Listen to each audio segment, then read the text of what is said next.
할렐루야. 이럴 때 아멘을 크게 해주시는 게 저도 힘이 나고 우리 같이 예배하는 우리 모두가 함께 힘이 나는 줄로 믿습니다. 할렐루야. 네. 오늘 말씀 가운데 여러분 안에 또한 하나님의 말씀을 깨닫게 됨으로써 얻어지는 큰 은혜가 있기를 예수님 이름으로 축원합니다. 아멘. 설교자들이 주로 인용하는 여러 철학자들이 있는데요. 철학자들 이름 중에 여러분 키에르케고르라는 사람 이름을 혹시 들어보셨나 모르겠습니다. 저는 지금 이 시간에 키에르케고르라는 사람의 내용을 얘기하려는 건 아니고요. 이 키에르케고르라는 사람이 있는데 이 사람은 책을 쓸 때 단 한 번도 자기 이름 키에르케고르, 그러니까 사실 발음도 키에르케고르가 맞는지 사실 잘 몰라요. 덴마크 사람인데 자기 이름으로 책을 출판한 적이 단 한 번도 없어요. 필명 안티클리마쿠스라는 이름으로 책을 하나 출판했는데 1849년에요. 딱 지금으로부터 170년 전입니다. 그 책의 제목이 뭐냐면 죽음에 이르는 병이라는 책이에요. 덴마크 사람이 써서 그런지 사실 좀 어렵습니다. 우리들하고 사고 체계가 좀 달라요. 제가 20살 때 그 책을 읽었는데 앞에 한 20장 읽다가 도대체 무슨 소리야. 은혜는 돼요. 한 장 한 장 이렇게 이해가 될 때마다 철학자의 책인데 이 대단하다 이런 책의 생각은 드는데 하나하나 이해해 가기가 참 어렵습니다. 핵심은 그거예요. 모든 사람들에게, 이 땅에 존재하는 모든 사람들에게 죽음에 이르게 하는 병이 있다. 그런 얘기예요. 말 그대로. 근데 그 병이 무엇인가를 막 찾아가는 얘기입니다. 그런데 나중에 저는 알게 됐어요. 죽음에 이르는 병도 있는데 죽음에 이르게 하는 죄도 있더라는 거예요. 이건 누가 얘기한 거냐면 4세기 때 금욕주의자, 그러니까 특히 사막교부라고 그래요. 사막, 그러니까 모래 사자를 써서요. 사막에 사는 사막에서 공동체를 이루고 살아가는 교부들이 있었어요. 이 사람들이 사막교부라고 하는데 이 금욕주의자들이 교부들 가운데 에바그리우스라고 하는 사람이 있습니다. 이 사람 이름을 다 기억하실 필요는 없어요. 그냥 이야기를 쭉 들어보십시오. 에바그리우스라고 하는 수도사로부터 시작된 건데요. 이 에바그리우스라고 하는 수도사는 뭐라고 생각했냐면 물질, 열정, 사람의 생각, 악령 이 네 가지가 사람들의 마음을 휘어잡아서 우리의 영성을 둔하게 하고 죄를 짓게 해서 결국 인간을 죽음으로 몰아붙인다 라고 얘기를 했어요. 이 네 가지 물질, 열정, 생각, 악령 이 네 가지를 조금 더 세분화해서 사람을 죽음으로 내모는 죄들이 있는데 그걸 8가지로 정리를 했어요. 식욕, 벌써 식욕이 인간을 죽음에 이르게 하는 죄라는 거예요. 식욕, 정욕, 성욕을 포함한 정욕, 그다음에 물욕, 그리고 슬픔도 죄래요. 분노, 나태, 허영, 교만 이 8가지가 인간을 죽음으로 몰아붙이는 죄다 이렇게 얘기합니다. 나중에 6세기 들어가지고 교황 중에 그레고리우스 1세라고 하는 교황이 있어요. 이 교황은 원래 수도사 출신이었거든요. 이 수도사 출신의 이 교황 그레고리우스 1세가 에바그리우스가 4세기 때 말했던 이 8가지 사람의 죽음을 이르게 하는 죽음에 이르게 하는 죄를 다시 정리했어요. 교만이라고 하는 것, 교만은 모든 죄의 근원이기 때문에 그건 따로 빼놓고 모든 죄의 관문이니까 나머지 7개로 정리했는데 뭐라고 정리했냐면 식욕, 정욕, 탐욕, 우울. 여기서 우울이라는 것은 에바그리우스가 얘기했던 슬픔과 나태를 합쳐서 하나로 우울, 그리고 분노, 시기를 첨가하고요. 그 다음에 허영 이렇게 해서 모두 7가지가 사람을 죽음에 이르게 하는 죄다 이랬어요. 여러분 오늘날 우울 그러면 우울증 이런 걸 오늘날은 뭐라고 생각하죠? 병이라고 생각해요. 정신질환이라고 생각합니다.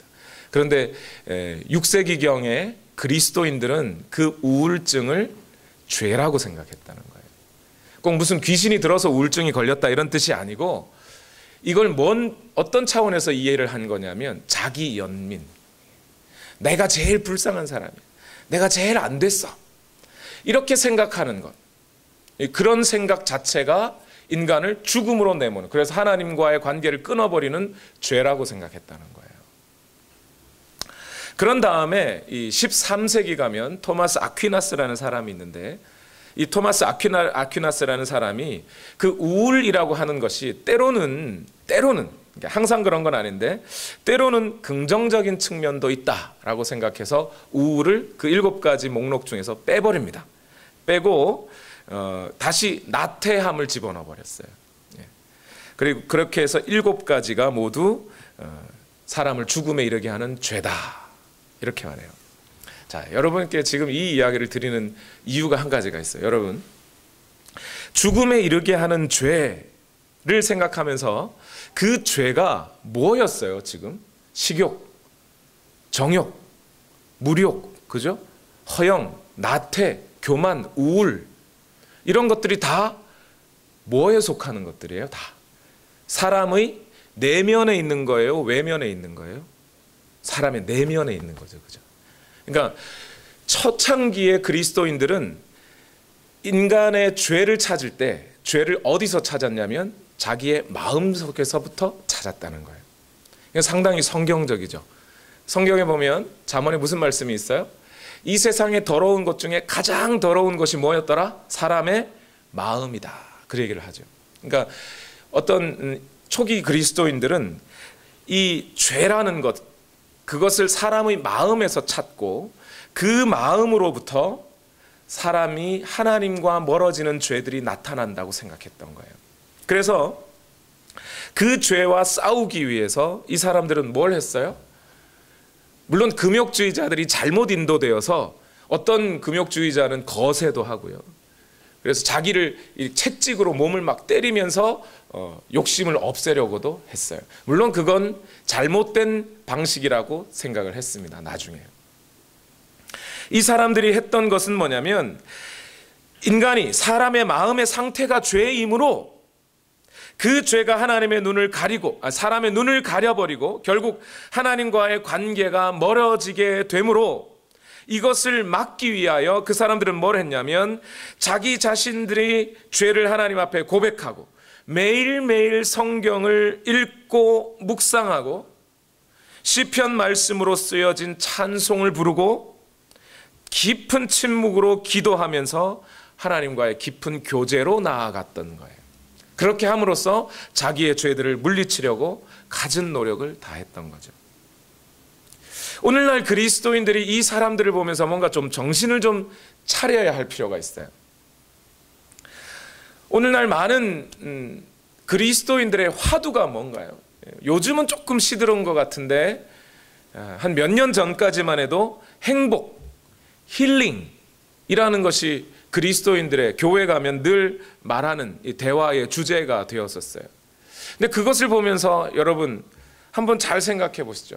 처음 초창기 그리스도인들은 4세기부터 13세기에 이르기까지 그리스도인들의 주된 화두는 어떻게 내 속에 있는 죄성, 내 속에 있는 죄의 마음들을 물리칠 것이냐, 그것이 화두였고 그것이 그들의 중심 주제였는데, 오늘날은 힐링이나 행복이라는 이름으로 우리의 식욕을 정당화하고 있는 것은 아닌지, 그죠? 맛있는 거 먹으니까 힐링되네 이러면서 우리의 식욕을 정당화하고 있는 것은 아닌지, 자녀를 위한 기도라는 핑계로 나의 자녀에 대한 욕심을 정당화하고 있는 것은 아닌지, 내적 평안을 추구한답시고 나태함을 합리화시키고 있는 것은 아닌지, 나는 상처받았어, 상처받은 사람이 우선이라고 하는 그 생각 때문에 자기 연민과 우울이라고 하는 죄를 정당화하고 있는 것은 아닌지. 그죠? 저는 지금 당장 수도원 짓고 교회가 수도원이 되어야 된다 이런 뜻은 아닙니다.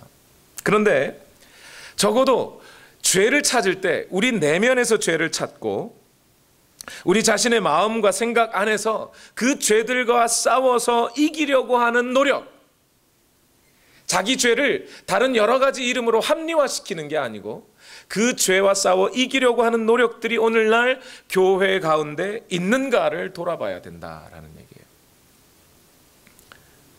이런 죄들을 용인해버리는 바람에 행복, 힐링, 내적 평안, 상처, 자기 연민, 우울 등을 인정해버리고 그것을 죄라고 생각하고 물리치려 하기보다는 그것을 인정하고 자기 자신을 더 그것들을 통해 나를 더 이렇게 위로받기만을 원하는 그런 마음 속에 도리어 하나님의 말씀은 멀리하고 눈이 어두워져서 우리 자신이 죄인이라는 것을 살펴보지는 못하고 도리어 점점 세상이 주려고 하는 그런 기쁨 속에 교회가 빠져들어가고 있는 것은 아닌지 돌아봐야 될 때가 왔다는 거예요. 제가 이 말씀을 오늘 본문의 말씀 읽고 나서 바로 이야기를 드린 이유가 있어요. 우리가 지난주에 말씀을 나눴을 때 지난주 설교의 제목이 뭐였는지 기억하시나요, 여러분? 하나님의 말씀이 내 자신을 비추게 하라. 그게 지난주 말씀이었어요. 그죠? 다시 말해서 하나님의 말씀을 대하는, 하나님의 말씀을 받아들이는, 그리고 하나님의 말씀을 이해하는 그런 태도와 통찰력, 이런 것이 우리 자신을 이 어두운 세상 가운데 그리스도인들을, 예수의 제자들을 참된 빛으로 만들어 간다라는 내용이었습니다.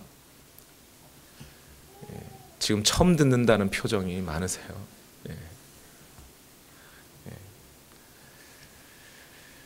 오늘 말씀은 그런 지난주 말씀의 연장선이에요. 지난주의 말씀은 우리의 눈이 밝아야 우리 온 몸이 밝아진다라는 내용이었어요. 예수님이. 그런 우리 눈이 밝아야 우리의 온 몸이 밝아진다라고 하는 그 말씀의 연장선에서 그럼 과연 오늘 우리 눈을 어둡게 하는 것은 무엇인가? 그 얘기를 지금 예수님이 하고 계세요. 우리 자신을, 내적으로 우리 자신을 비추는 빛인 하나님의 말씀, 그 말씀에 관한 말씀을 이어서 예수님의 말씀 속에는 지금 어둠에 사로잡힌 자들이, 그럼 어떤 자들이 어떻게 어둠에 사로잡히게 되었는가, 그 얘기를 하고 계시다는 거예요. 오늘 우리는 이 말씀을 잘 읽어보면서 그냥 먼 옛날 어떤 바리새인들과 율법 학자들에 관한 얘기가 아니라 우리 자신은 그러하지 않은가를 돌아봐야 되는 거죠. 앞에서 말씀드렸던 죽음에 이르는 죄, 그 죄를 인간 내면의 마음에서 찾고 하나님의 말씀을 통해 우리 내면을 분별해보고 그리고 그 죄들과 싸우려는 노력을 하는 것, 잘하는 겁니다. 그렇게 해가야 된다는 거예요. 그런데 하나님의 말씀을 잘 분별하여 지켜내려고 하는 그 목적이, 하나님의 말씀을 분별하여 하나님의 말씀을 잘 지켜야지 했던 그 목적이 인간의 이기적인 욕망과 만나가지고 자칫 인간이 죄를 자기 자신의 내면에서 찾지는 않고 도리어 하나님의 말씀을 핑곗거리로 만들어버리고 그 하나님의 말씀을 다른 사람들에게 적용해서 다른 사람들은 죄인을 만들고 나는 의롭다고 말해버리는 그러한 태도가 결국 사람을 눈 멀게 만들고 하나님의 말씀을 제대로 받아들이지도 이해하지도 못하게 만들어버리고 결국 멸망으로 이르게 된다. 좀 길게 설명했지만 그 얘기가 오늘 말씀이에요, 여러분. 본문에 보면 이러한 어둠, 하나님의 말씀을 그저 자기의 액세서리로 치장해버리고 자기는 의롭다고 그렇게 주장해버림으로써 하나님의 말씀에 대한 눈이 어두워져서 멸망의 길로 가버린 두 종류의 사람이 오늘 본문에 등장해요. 오늘 우리가 읽은 것은 그 두 종류의 사람들 중에 첫 번째 종류의 사람에 대한 말씀이에요. 바리새인과 율법 학자들에 관한 이야기인데 오늘은 바리새인에 관한 말씀이 들어가 있습니다. 흔히 사람들이 어둠에 사로잡혀서 하나님의 말씀을 분별하지 못한다 그러면 안 믿는 사람들이 그럴 거라고 생각합니다. 그런데 예수님은 오늘 유대 종교 안에 속한 사람들, 그것도 하나님의 말씀을 잘 안다고 생각하고 있는 바리새인과 율법 학자들이야말로 진짜 하나님의 말씀에 어두워져서 잘못 인도되어진 사람들이라고 지금 예수님은 지적하고 있는 거예요. 그래서 오늘 말씀은 우리가 정말 중요하게 철저하게 이해하고 받아들여야 돼요. 나는 그러하고 있지 않은지를 돌아보고 바른 길로 나와야 된다는 겁니다. 먼저 예수님은 너의 눈이 몸의 등불이다. 눈이 밝아야 온 몸이 밝아진다 라고 말씀을 하셨는데 바로 그때 한 바리새인이 예수님 우리 집에 와서 밥 좀 같이 드시지요 하고 청했습니다. 그 이야기가 37절 38절 말씀이에요. 같이 읽어봅시다. 시작.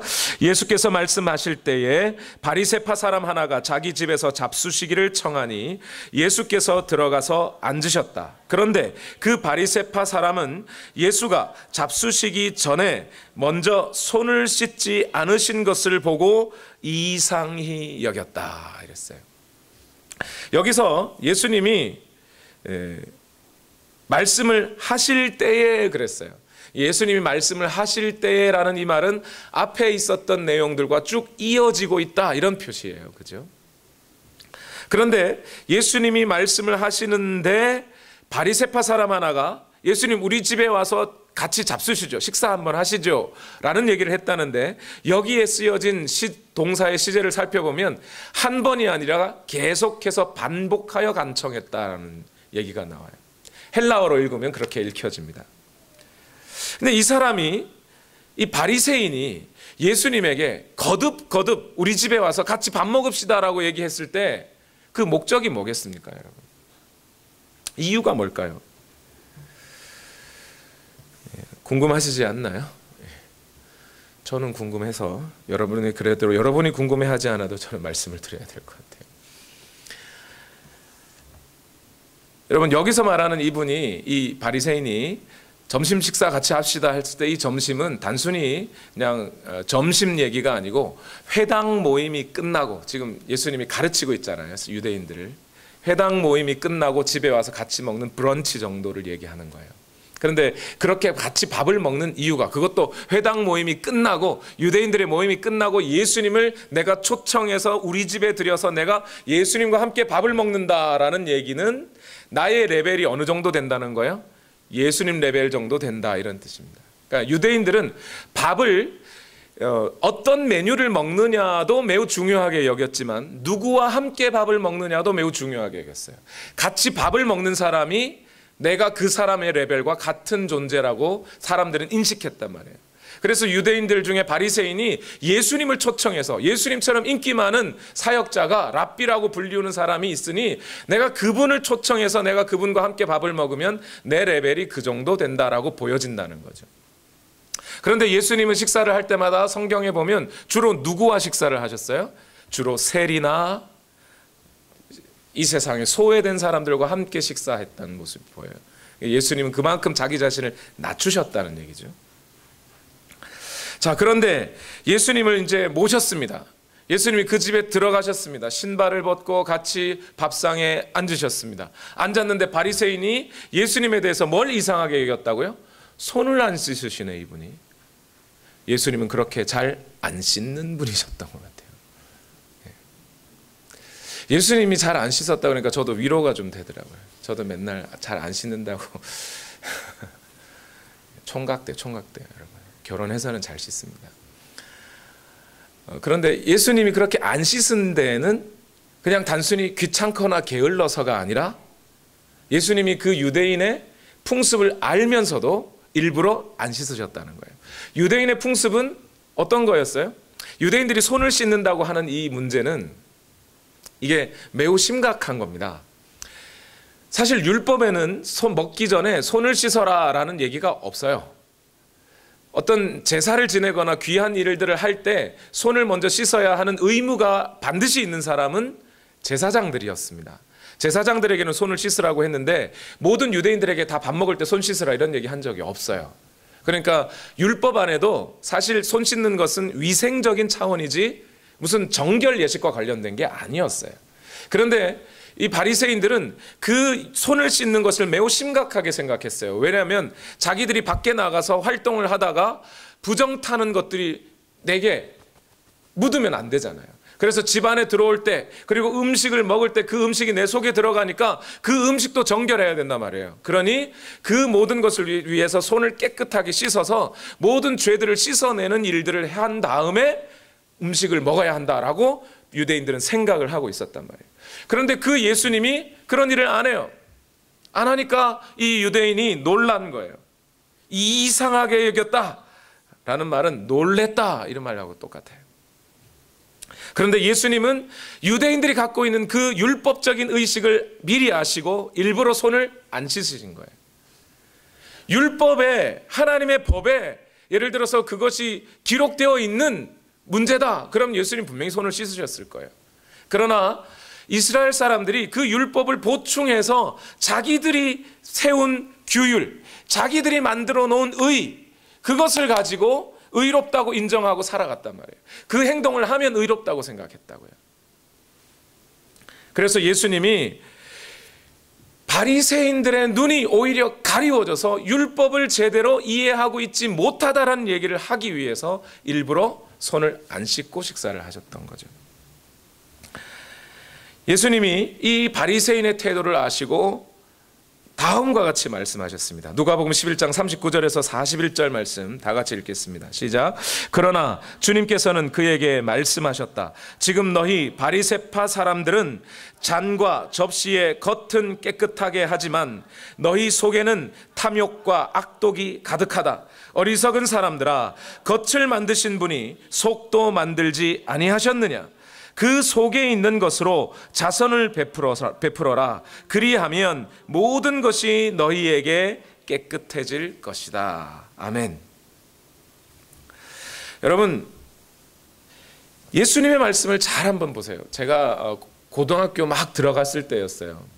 이제 고등학교 들어가기 직전에 겨울 방학 때 고등학교에서 몇 명의 학생들을 불러가지고 학원을 일부러 보내줬어요. 학원을 보내서 미리 고등학교 공부를 빨리 해가지고 고등학교 성적을 빨리 잘 내라고.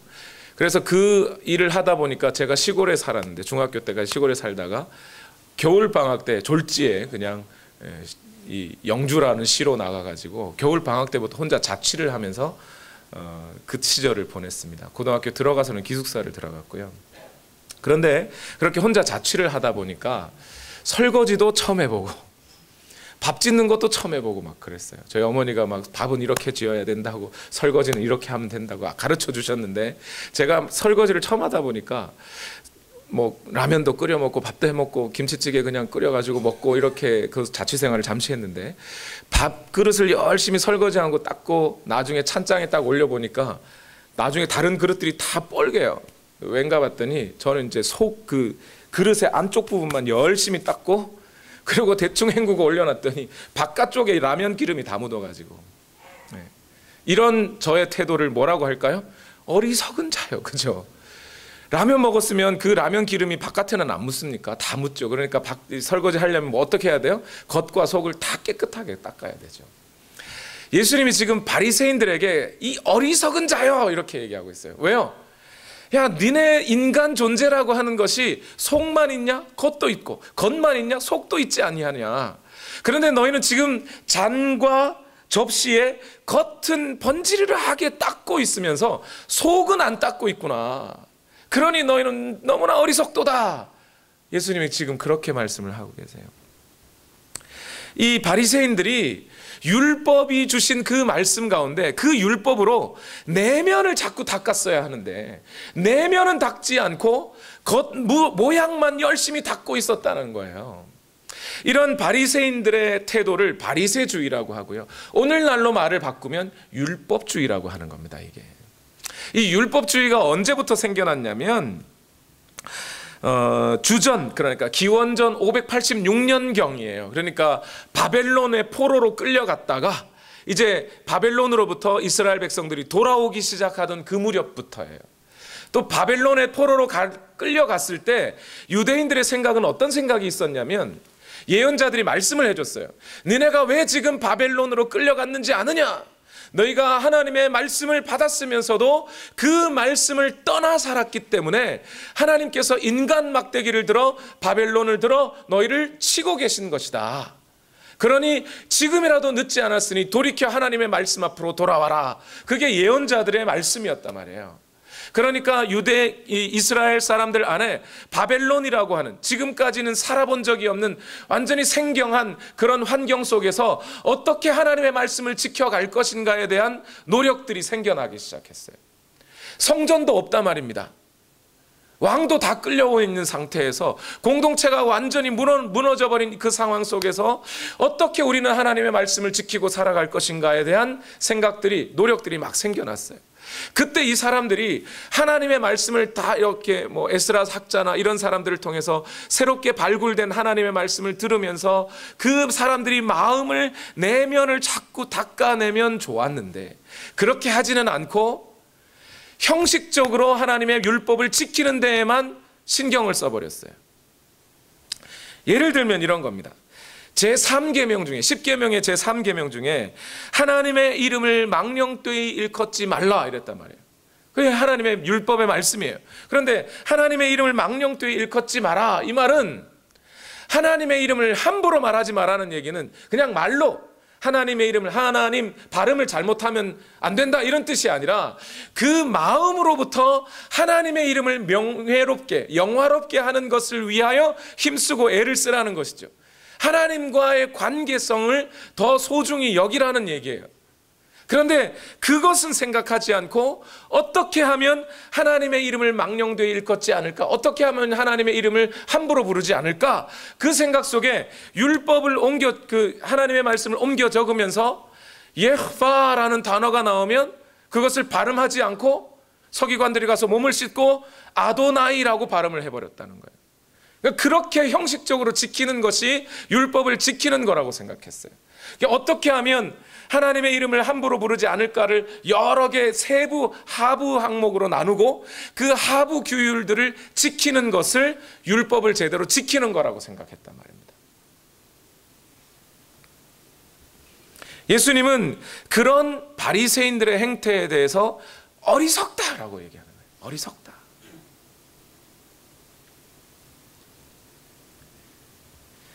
이 유대인들이 그렇게 율법을 지키다 보니 예수님이라고 하는 그분을 메시아로 알아보지는 못하고, 눈이 어두워져서 예수님을 알아보지는 못하고 예수 그리스도를 무슨 죄목으로 죽여요? 신성모독이라는 죄목으로 죽여버린 거죠. 그가 진정 하나님의 아들임에도 불구하고, 하나님의 말씀 속에 그 하나님의 아들이 오실 것에 대한 예언이 분명히 있음에도 불구하고 그것을 인정하지는 않고 그것을 통해 예수 그리스도를 보지는 못하고 눈이 도리어 어두워져서 그 하나님의 아들을 죽여버리는 데 이르러 버렸어요. 이것이 하나님의 말씀을 제대로 받아들이지 못하고 자기 속에서, 자기 안에서, 내면에서 죄를 찾지 못한 자들의 말로였던 거예요. 예수님이 미리 경고해 주는 거예요. 이 어리석은 자들아, 너희가 지금 하나님의 말씀의 원래의 목적을 알지 못하고 도리어 그 형식적으로 그 말씀을 지키는 것으로 내가 하나님의 말씀을 지켰다고 말하고 있는 너희여, 정신 똑바로 차려라. 지금 그 얘기를 하고 계신 거죠. 그러면서 예수님은 그 바리새인들의 종교적인 행습 가운데 크게 잘못된 점 3가지를 예로 들면서 설명을 해주고 있어요. 첫 번째, 어떤 잘못이냐? 누가복음 11장 42절 다 같이 읽읍시다. 시작. 너희 바리새파 사람들에게 화가 있다. 너희는 박하와 운향과 온갖 채소의 11조는 바치면서 정의와 하나님께 대한 사랑은 소홀히 한다. 그런 것들도 반드시 행해야 하지만 이런 것들도 소홀히 하지 않았어야 한다. 이렇게 했어요. 이게 무슨 얘기냐면, 여러분, 원래 율법에 하나님 앞에 11조를 드려라 라고 했을 때는, 예를 들면 자기가 한 해 농사를 짓거나 또는 그 한 달 농사 지은 것에서 수확한 것 중에 10분의 1을 얘기한 거였어요. 그러니까 큰 어떤 그 농작물들 중에 10분의 1들을 말하는 거예요. 그런데 여기 보면 박하와 운향과 채소 이랬잖아요. 이것들이 다 뭐냐면 마늘, 파 이런 것들이에요. 주로 향신료로 쓰이는 아주 작은 그 허브 같은 식물들이에요. 그런데 그 식물들의 뿌리를 세워서 뿌리의 10분의 1까지 하나님 앞에 드렸다는 거예요. 지금 뭐 한 거죠? 바리새인들이 오버한 거예요. 자기 소유의 10분의 1을 하나님께 드리면 됩니다. 온전히 드리면 돼요. 그런데 바리새인들이 그 작은 것 하나까지 다 세서 드리면서 나는 율법을 지켰다라고 스스로 생각하는 거예요. 그런데 예수님이 말씀하시는 건 뭐냐면 그 율법 11조 계명 하나만 보더라도 그 11조 계명에 더 중요한 것은 뭐냐? 그 11조 계명의 정신이라는 거예요. 그 11조 계명의 정신은 뭐냐? 의와 인과 신이라는 거죠. 사람을 사랑하고, 즉 공동체 안에 속한 다른 사람들에게 자기의 소유를 나누어 줌으로써 굶어 죽는 자가 없게 하고, 모든 소유를 함께 나누어 공동체가 함께 살아갈 수 있도록 하는 사랑이 11조 정신이라는 거예요. 또 신, 하나님을 믿는 것, 믿음, 그것이 11조 정신 중에 또 하나였다는 거예요. 이게 왜 믿음이 여기에 들어가느냐, 11조가 믿음에 들어가느냐. 제가 어렸을 적에 저희 어머니가 저에게 11조 하라고 자꾸 가르쳐 주셨어요. 그런데 11조를 하려면 제가 만약 100원짜리 초코파이 하나를 사 먹으려면 11조를 먼저 떼게 하셨어요.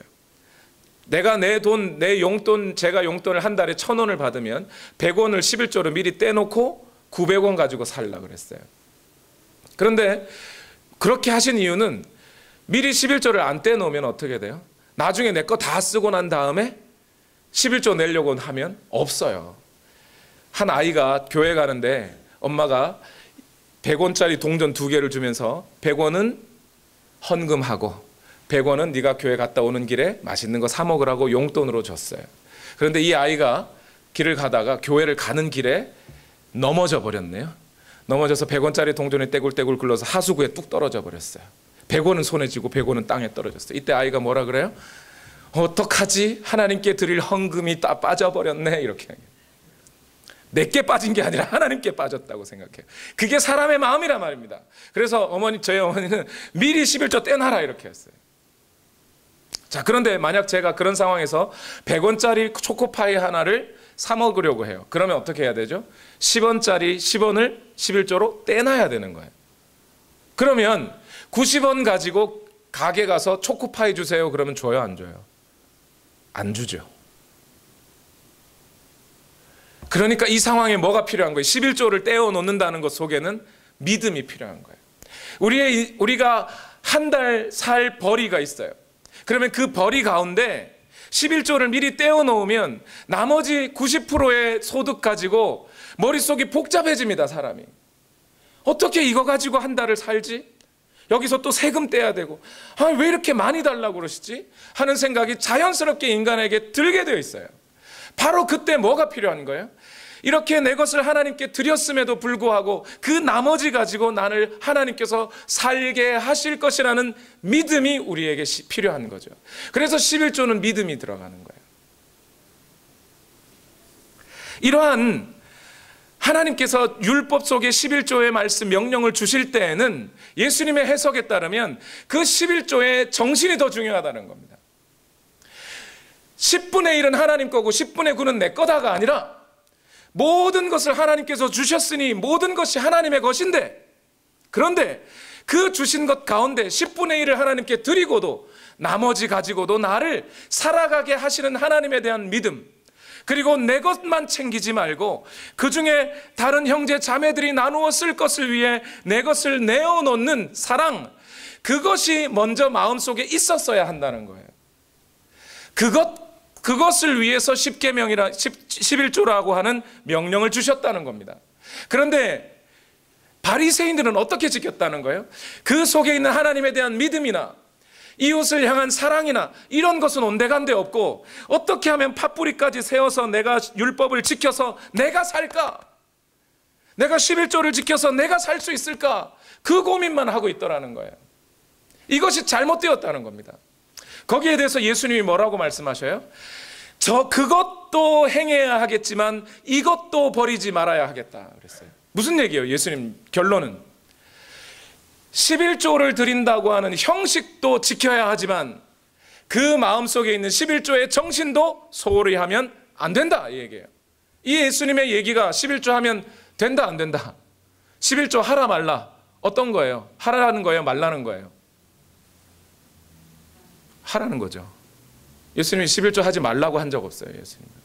오늘날 많은 그리스도인들이, 여러분 그리스도인들의 토론 대회 같은 거 보면 11조 꼭 해야 되나요? 토론 질문이 그거예요. 이런 질문에 대해서 김동호 목사님은 한마디로 대답해 주셨어요.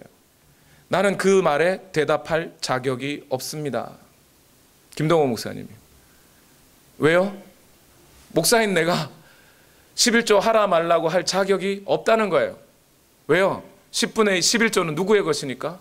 하나님의 것이니까. 하나님께서 하나님의 것을 달라고 하는데 목사가 해도 된다 안 해도 된다 그 말을 숟가락을 얹을 이유조차 없다는 거예요.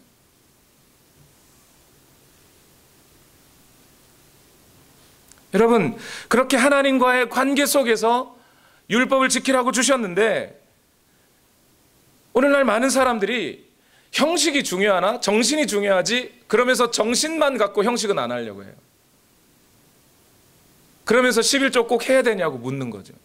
하기 싫으니까. 예수님의 말씀은 뭐예요? 둘 다 형식과 정신 모두를 지켜야 한다. 이어서 계속해서 말씀 보시죠. 누가복음 11장 43절 두 번째 예수님의 지적이에요. 읽어봅시다. 시작. 너희 바리새파 사람들에게 화가 있다. 너희는 회당에서 높은 자리에 앉기를 좋아하고 장터에서 인사받기를 좋아한다 이랬어요. 여기서 바리새파 사람들이 너희는 회당에서 높은 자리에 앉으려고 그러네. 이게 무슨 얘기인지 아세요, 여러분? 회당에는 높은 자리가 따로 있지 않습니다, 사실. 근데 예수님이 지금 회당에 너희가 높은 자리에 앉으려고 한다. 이 얘기가 뭐냐면 이제 회당 모임 같은 걸 보세요. 회당이라고 하는 것을 여러분이 상상하기 만약 어렵다면 이슬람 사람들이 어떤 라마단 금식 기간에 모여 있는 모습을 보면 회당 모습하고 상당히 비슷합니다. 그러니까 이런 의자도 없고 그냥 마룻바닥에 그 바닥에 다들 그냥 일렬로 쭉 서서 무릎 꿇고 앉아 있고 앞에 서 있는 사람 거의 없어요. 여기에 뭐 어떤 자기들이 섬기는 신에 대한 형상들이 있으면 거기에 그냥 다 엎드려 있는 상태. 그러니까 어디가 높고 어디가 낮은 데가 없어요, 사실은. 그런데 여기서 예수님이 말하는 높은 자라, 회당에서 높은 자리라는 것은 회당 모임 가운데 지나가는 랍비가 있으면 랍비를 불러가지고 그에게 말씀을 해석하고 말씀을 가르쳐 달라고 옛날에 회당 모임 가운데 그랬거든요. 그러니까 이 바리새인들이 어디에 앉았다는 거예요? 선생의 자리에 앉았다는 겁니다.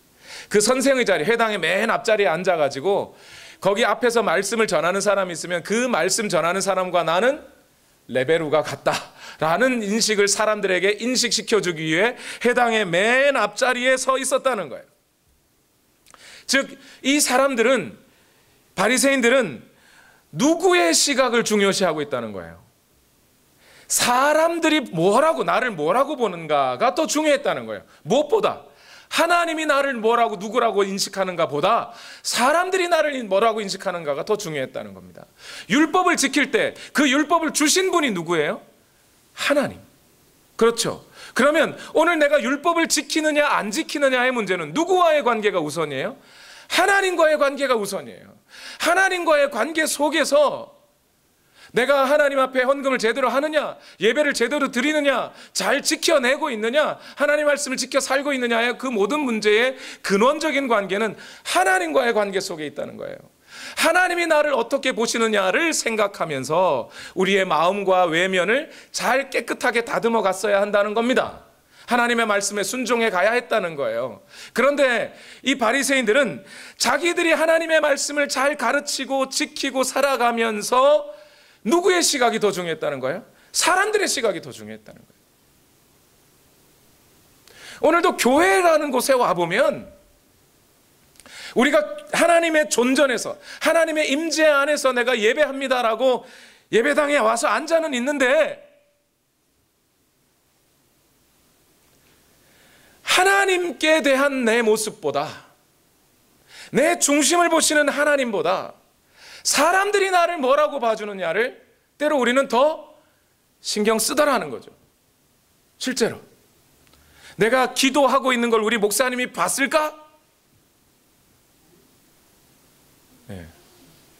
기도라는 게 누구와의 관계예요? 하나님과 나와의 관계예요. 지금 내가 기도하려고 앉았으면 하나님께서 나를 뭐라고 보느냐가 제일 중요한 거예요. 근데 목사님이 나 기도하는 거 봐야 되는데, 그죠? 사람들이 내가 기도와 열심히 하고 예배 잘 드린다고 하는 것을 좀 인정해 줘야 되는데, 헌금 바구니가 내 앞에 오면 뭐가 먼저 생각나요? 하나님께 내 것을 드립니다. 이 생각보다는 내가 헌금하고 있는 이 행위를 사람들이 볼까? 이게 더 중요해요. 내가 하나님의 말씀을 잘 지키고 살아가는 것에 대해서 사람들은 나를 뭐라고 봐주는가? 그것을 신경 쓰다가 바리새인들은 하나님이 나를 뭐라고 인식하시는지를 소홀히 해버렸다는 겁니다. 세 번째, 예수님의 지적. 누가복음 11장 44절 다 같이 읽어봅시다. 시작. 너희에게 화가 있다. 너희는 드러나지 않게 만든 무덤과 같아서 사람들이 그 위를 밟고 다니면서도 그것이 무덤인지를 알지 못한다. 이랬어요. 자, 예수님의 말씀을 잘 보세요. 바리새인들에 대해서 보통 회칠한 무덤, 그런 얘기가 있었어요. 그죠? 그런데 지금 바리새인들에 대해서 뭐라 그러죠? 너희는 뭐와 같다? 평토장한 무덤과 같아서. 드러나지 않게 만든 무덤. 무덤을 이렇게 시체를 집어넣고 땅을 덮으면 이렇게 봉분으로 이렇게 솟아오르든지, 그죠? 아니면 무덤처럼 보이게 이렇게 있어야 사람들이 그 위를 안 지나갑니다. 그런데 시체는 묻어놓고 평평하게 묻어놔서 나는 무덤이 아닌 것처럼 보여요. 그러니까 사람들이 그 위를 지나가게 되었지 않느냐? 예수님 이렇게 말하고 있어요. 이 말뜻은, 여러분, 이스라엘 사람들은요, 시체가 내 몸에 닿았다 그러면 일주일 동안 부정하다고 생각합니다. 그래서 가족들과도 못 지내고요, 성전에도 못 들어갑니다. 그 부정을 씻어내는 제사를 지내지 않으면 안 돼요. 그런데 그래서 무덤 표시가 있으면 무덤가를 안 가면 되는 거죠. 그런데 평토장한 무덤, 이게 평평한 무덤이니까 그 위를 지나가 버려요. 그래서 그 지나간 사람들이 부정하게 돼버리는 거죠. 누가 그렇다고요? 바리새인 너희들이, 이런 말이에요. 바리새인 너희는 그 평토장한 무덤과 같아. 뭐죠? 자, 바리새인들이 율법을 그렇게 잘못 지키는 모습을 사람들이 보고 먼저 내면을 깨끗하게 하고 하나님이 나를 무엇이라고 하는지가 더 중요한데, 그것은 하지 않고 사람들에게 번지르르하게 경건하게 멋있게 보이는 그 행동을 함으로써 사람들이 율법은 저렇게 지키는 거구나 라고 생각하게 만들었다는 거예요. 그래서 결국 너희도 죽고 너희도 부정한데 너희를 따라온 그 사람들도 부정하게 만들어버렸구나. 맹인을 인도하는 바람에 다 물에 빠지게 되었구나, 이 얘기예요. 예수님의 말씀은. 하나님의 말씀을 지킬 때 율법이라는 것은 애시당초 어느 한 사람만 잘 지키라고 주신 게 아니에요. 예수님도 우리에게 새 계명을 주시면서 사랑하라 그랬는데 너만 사랑하라가 아니고 서로 사랑하라예요. 하나님의 계명은 항상 어떤 한 개인에게 주신 게 아니라 공동체에게 주셨어요. 그래서 그 각 사람이 하나님의 뜻과 이 말씀을 이해해서 함께 지켜가라고요. 교회가 그리스도의 장성한 분량에 이르기까지 성장하려면 여러분 어떻게 해야 됩니까? 나 혼자 하나님의 말씀을 열심히 잘 지키면 그렇게 성장하게 되나요? 절대 아니에요. 예수님은 뭐라고 말씀하셨어요? 그리스도를 아는 것과 믿는 것에 모두가 하나가 되어 그리스도의 장성한 분량에 이르기까지 자라가라. 에베소서 4장의 말씀이에요. 하나님의 말씀은 모두가 같이 지켜야 되는 거였어요. 그런데 이 바리새인들은 자기 자신의 내면에 있는 죄는 돌이키고, 그래서 하나님의 말씀이 자기 내면을 비추게 해야 하는데, 그렇게 하지는 않고 도리어 다른 사람들을 욕하고 다른 사람들이 잘못 지켰다라고 말하면서 비판만 하다 보니 결국 뭐 어떤 사람들만 만들어내 버렸어요? 비판하는 사람들만 만들어내 버렸다는 거예요. 바리새인들이 먼저 각자 자기가 하나님의 말씀을 자기 내면에 비추고 하면서 지켜갔으면 더 좋았을 것을, 다른 사람들이 바리새인들을 보면서 그저 겉으로만 이 그릇의 외면만 닦아버리는 그런 사람들이 다 부지기수로 일어나 버렸다는 거죠. 오늘날 교회 안에도 이와 같은 일들이 많이 일어납니다. 여러분, 주일 예배를 잘 지키는 사람이 전도하면 그 전도받은 사람은 예배 잘 돼요. 그런데 주일날 예배를 뜨문뜨문 오시는 분이 전도하면 그분들은 또 주일날 예배도 뜨문뜨문 오셔요. 왜 그럴까요? 그게 그렇게 배워서 그래요. 그런 줄 알아요. 교회 가면 그래야 되는 건 줄 알아요. 그렇게 오셔요. 아닙니다, 여러분. 우리 모두 각자가 하나님의 말씀에 내면부터 잘 닦아내고, 그래서 하나님의 말씀을 따라 우리 자신을 돌이켜야 돼요. 여러분, 지금 이 말씀을 드리고 있음에도 불구하고 행여나 여러분 마음에 내가 그렇게 여지껏 잘못 지켰구나, 내가 돌이켜야지, 이러면 좋은데, 그러지 않고 목사님이 지금 누구누구 집사 얘기를 하시는구나, 이러고 생각하신 분들은 지금 잘못 듣고 계신 거예요. 지금 내 얘기. 말씀을 맺겠습니다. 여러분, 예수님이 지금 이제 뭐 하라는 거예요? 그렇게 해서 예수님의 말씀에는 지금 결론이 나지 않았어요. 바리새인들의 잘못을 정확하게 지적해내시고 난 다음에 결론을 내리지 않으셨어요. 왜냐하면 바리새인에 관한 이야기를 하고 있을 때 갑자기 옆에서 율법학자 한 명이 또 달려들어가지고 예수님한테 또 다른 질문을 했거든요. 다음 시간에 그 내용입니다. 그런데 예수님은 그 모든 율법학자와의 대화를 끝내면서 결론을 얘기하셨어요. 그 결론이 어디에 나와 있냐면 누가복음 12장 8절과 9절 말씀이에요. 같이 한번 읽어봅시다. 시작.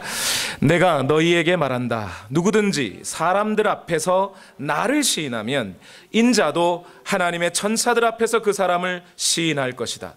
그러나 사람들 앞에서 나를 부인하는 사람은 하나님의 천사들 앞에서 부인당할 것이다.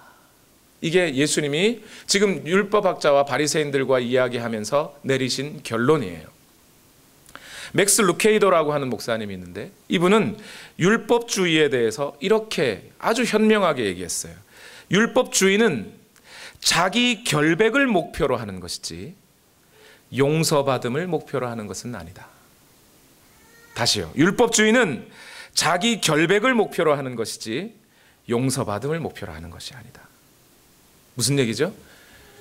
율법주의적으로 이 바리새인들처럼 율법을 자기 내면에 비추어내지 않고 자기 외형만 번지르르하게 닦아내고 그것으로 인해서 나는 떳떳하다고, 나는 의롭다고 말하는 것이 목적이라는 거예요. 율법주의는.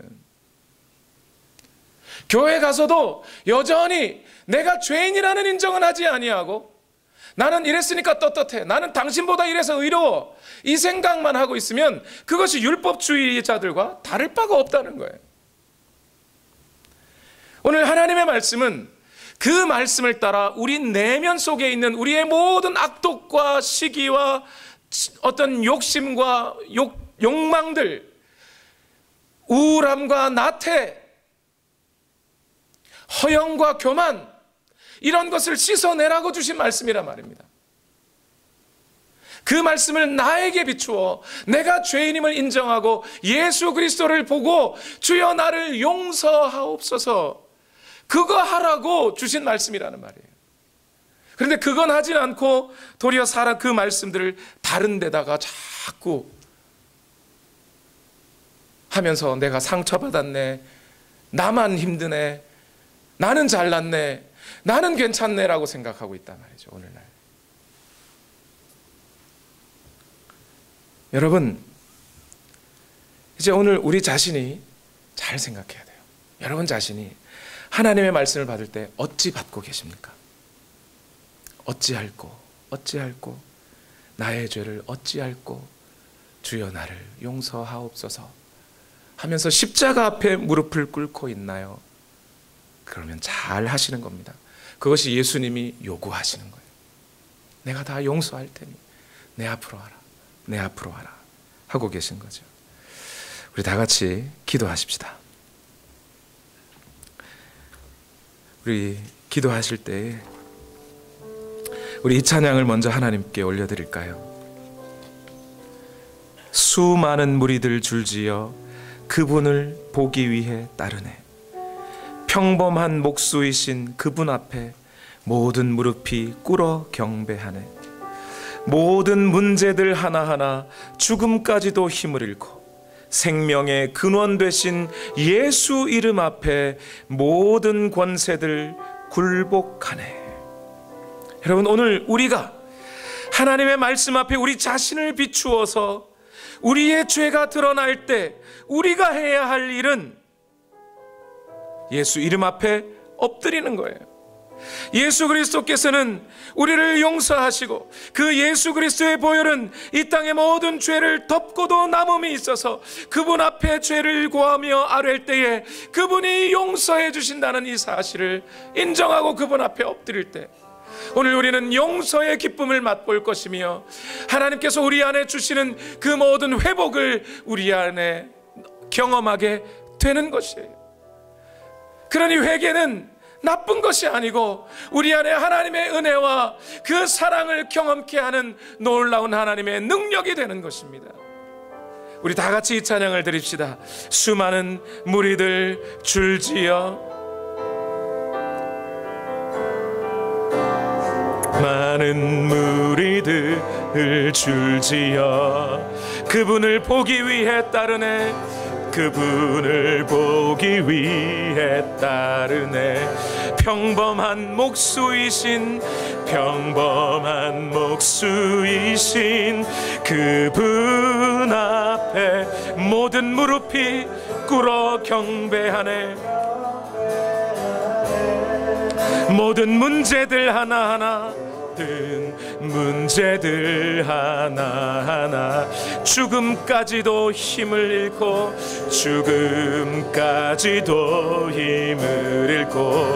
생명의 근원 되신 예수 이름 앞에 모든 권세들 굴복하네.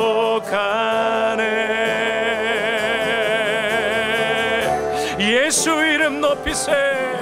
예수 이름 높이세. 능력의 그 이름 예수 이름 높이세. 구원의 그 이름 예수 이름을 부르는 자 예수 이름을 믿는 자 예수 이름 앞에 나오는 자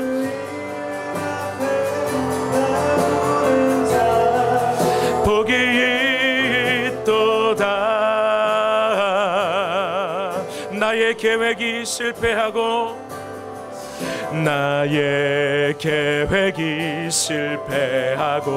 나의 소망이 끊어질 때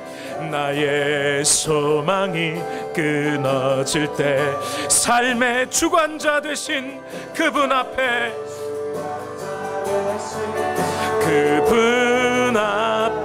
나의 무릎을 꿇어 경배하네. 나의 삶을 그분께 맡길 때 비로소 나의 마음 평안해.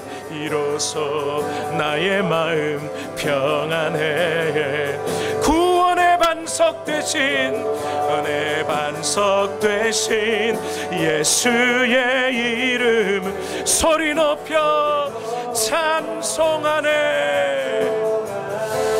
다 같이 고백합시다. 예수 이름 높이세. 예수 이름 높이세. 능력의 그 예수 이름 높이세. 구원의 그 이름 예수 이름을 부르는 자, 예수 이름을 믿는 자, 예수 이름 앞에 나오는 자 복이 있도다. 다시 한번 고백합시다. 예수 이름 높이세. 예수 이름 높이세. 능력의 그 이름 예수 이름 높이세. 구원의 그 이름 예수 이름을 부르는 자, 예수 이름을 믿는 자, 예수 이름 앞에 나오는 자 복이 있도다.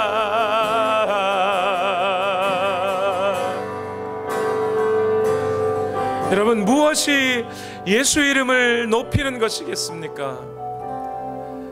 예수 그리스도께서 우리의 죄를 용서하시기 위하여 이 땅에 오신 것이 아니었습니까?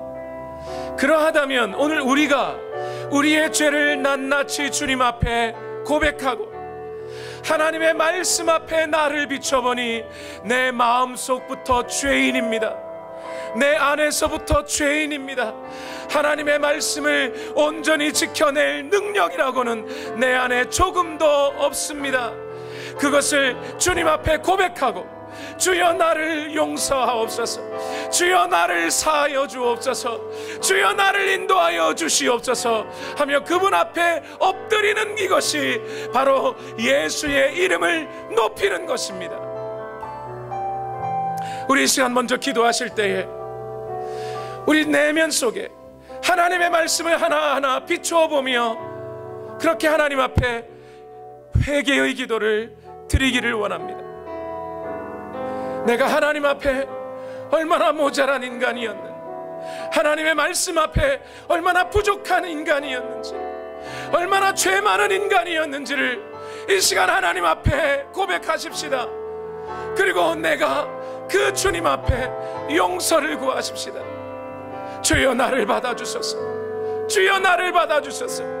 그렇게 하나님이 나를 용서하시는 그 사랑을 기억할 때 오늘 우리 안에 비로소 우리 안의 마음이 평안해지는 것을 경험하게 될 것입니다.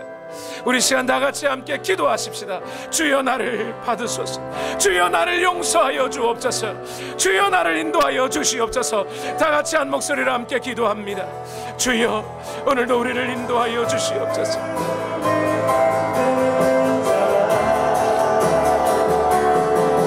주여 오늘도 나를 인도하여 주시옵소서. 주여 오늘도 우리를 붙들어 주시옵소서. 하나님의 말씀 앞에 오늘도 붙들린 바 되기를 원합니다. 하나님, 내가 죄인입니다. 내가 죄인입니다. 내가 하나님의 말씀 앞에 돌이켜 내가 죄인입니다. 용서받아야 할 자가 나입니다. 내가 교만하였고 내가 욕심 부리는 만큼 죄인이며 주여 내가 하나님 앞에 이 잘못을 저지르고 있으니 주여 나를 용서하옵소서.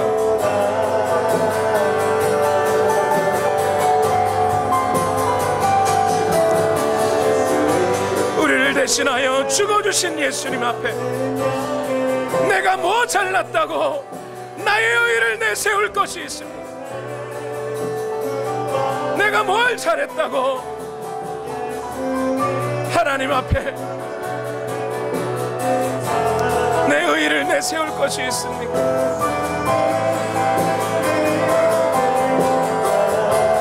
내가 무엇을 잘했다고 누구를 비난하고 누구를 원망합니까? 하나님의 말씀 앞에 내가 죄인임을 고백합니다. 주여 나를 용서하옵소서. 주여 나를 용서하옵소서. 주 예수 그리스도만을 인정합니다. 구원의 그 이름 예수 이름을 부르는 자, 예수 이름을 믿는 자, 예수 이름 앞에 나오는 자 복이 있도다.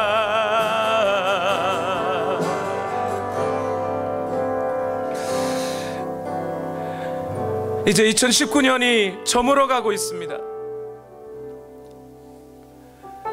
우리에게 1년을 주신 이유가 무엇이겠습니까? 이 세월 속에 한마디 한마디를 주신 이유가 뭐겠습니까? 그 마디마디를 넘어가면서 지난날의 죄악들을 하나님 앞에 또 고백하고 용서받으라고 그 마디마디를 주신 것이 아니겠습니까? 하루의 죄들을 고백하여 하나님 앞에 용서를 구하듯이, 한 달의 죄를 고백하여 용서를 구하듯이, 1년의 죄를 고백하여 주여 나의 그 죄들이 여전히 내게 덕지덕지 들어붙어 있어서 이대로 1년을 넘어가지 않게 하시고, 다시 한번 주님 앞에 무릎 꿇고 그 십자가 앞에서 예수 그리스도를 바라보며 나를 용서하신 그 사랑 앞에 무릎 꿇고 나오라고 1년의 마지막이 있는 것 아니겠습니까? 오늘 이 1년의 마지막을 당한 이 즈음에 우리 하나님 앞에 우리의 죄들을 다시 한번 우리의 마음들을 돌아보십시다. 하나님과의 관계 속에 내가 잘못한 것들이 없는지, 사람들과의 관계 속에 잘못한 것들은 없는지, 말씀 속에 비추어 보아 주의 복음을 증거하라고 하는 그 명령 속에 내가 소홀함은 없었는지, 여전히 부족하나 그러나 그 부족함을 하나님 앞에 인정하고 주여 나를 받으소서 고백하기를 오늘도 하나님은 원하시고 계십니다. 오늘 이 시간 지난 한 해를 돌아보며 우리 시간 다시 한번 하나님 앞에 기도하실 때에 주여 나를 새롭게 하옵소서. 이전 것은 지나가게 하옵소서. 내 속에 있는 죄악들이 나를 덮어온다 할지라도 주의 말씀으로 힘써 싸우게 하시고 하나님 앞에 무릎 풀어 나아가는 내가 되게 하여 주시옵소서. 주여 나를 받아주옵소서. 주여 나를 새롭게 하옵소서. 우리 다시 한번 하나님 앞에 기도하시겠습니다. 살아계신 하나님, 오늘도 역사하여 주시옵소서. 주여 오늘도 역사하여 주시옵소서.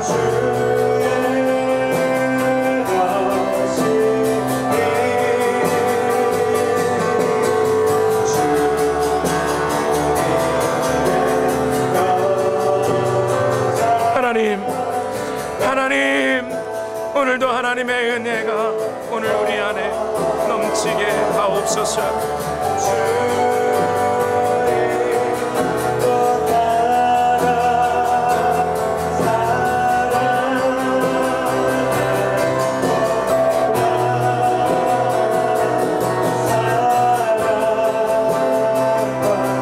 주여 오늘도 우리를 들어주시기를. 하나님 오늘도 우리를 인도하여 주시옵소서. 때로는 한 치 앞도 분간하지 못하고 살아가는 우리 인생, 주여 오늘도 우리를 인도하시고 하나님의 말씀이 오늘도 우리 가운데 있기를 원합니다. 주여 역사하여 주시옵소서. 하나님의 말씀 앞에 오늘도 우리를 인도하여 주시옵소서.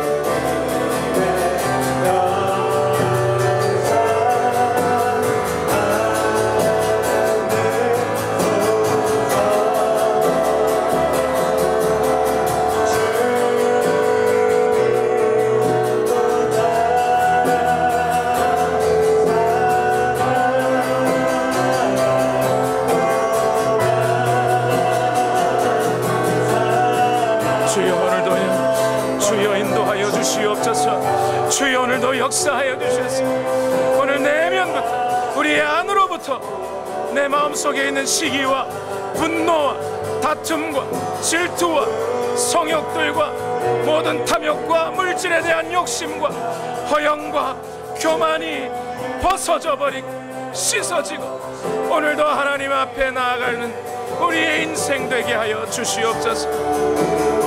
오늘도 역사하여 주시기를 원합니다.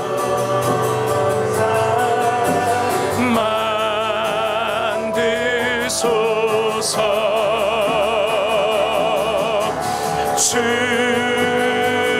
주인도 따라 살아갈 동안 사랑과 충성 늘 바치오리다.